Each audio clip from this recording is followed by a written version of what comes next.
The first 2 months that I missed the payments was March and April of 2020. The first 2 months of the COVID shutdown. You failed to pay rent for those 2 months? That's correct. So you do owe him for 2 months? Well, yes and no, because the person who owns the building ended up forgiving this first 2 months to most of his tenants, except for Lou, because he was evicted without telling me or giving me 30-day notification. Let me just stop you for a moment. I want to be very perfectly clear. You say that the owner excused all the tenants except Mr. Rossi, but that doesn't necessarily excuse you from your obligation to him. I totally understand. Okay. May I add one thing? Yes. He was evicted because he never paid any of the COVID money to the landlord. And out of the 10 months of COVID shutdowns, I paid 8 months. And I was doing this because we had a kind of a covenant where he was going to protect the property.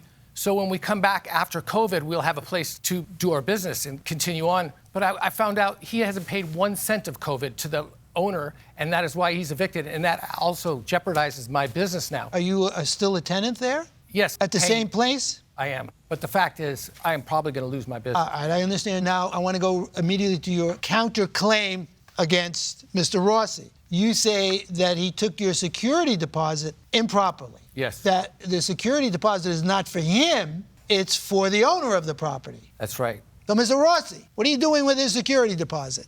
If you read the list, Your Honor, it's all included.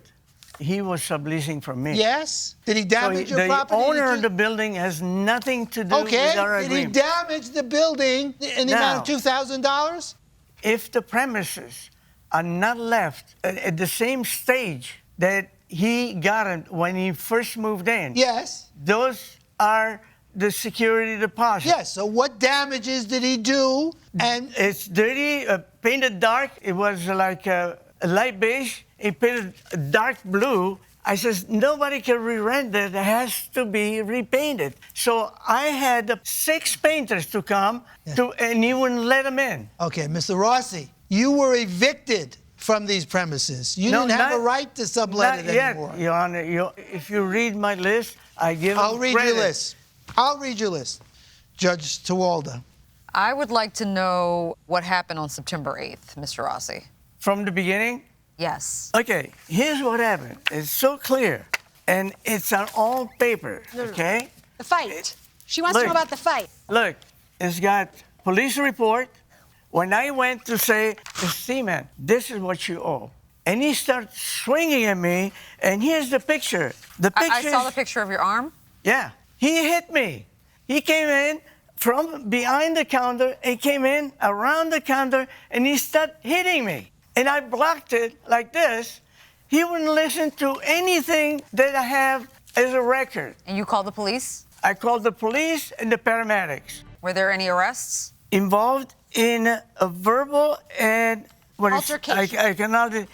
He kicked and pushed me down. Were there any arrests? Were you arrested, Mr. Tiemann? I can hardly hear. So what happened from your perspective? What he's saying is completely ridiculous and not what happened at all. He's a very abusive person. He has a history of just coming in, yelling at people, you owe me money. And it was 9 in the morning. I was drinking my coffee. I was sitting down at my station, just minding my own business. He comes in. He starts yelling at me, you owe me money, you owe me. And I thought it was kind of crazy because he's leaning over me, shaking papers in my face. And, I'm surrounded by everything. I just said, get off me. And I pushed him away with my foot because he was over me. I felt intimidated. He was really yelling at me. And so the minute I pushed him off me, he goes, you kicked me. And I said, oh no. And because I could see in his face, he was getting crazier and crazier. I tried to stand up from sitting down and he just pile drives me. And we both go falling on the floor. The chair goes flying off. My desk goes up about 8 inches. Coffee spilled everywhere. We get up and he's like coming at me again. And I'm finally standing up. And I said, you come near me, I'm going to punch you. And there was no punches thrown. So what happened when the police arrived? Oh, when he gets up, he goes, you punched me, you kicked me, you cut me. And he goes, I'm taking you to court, I'm having you thrown in jail.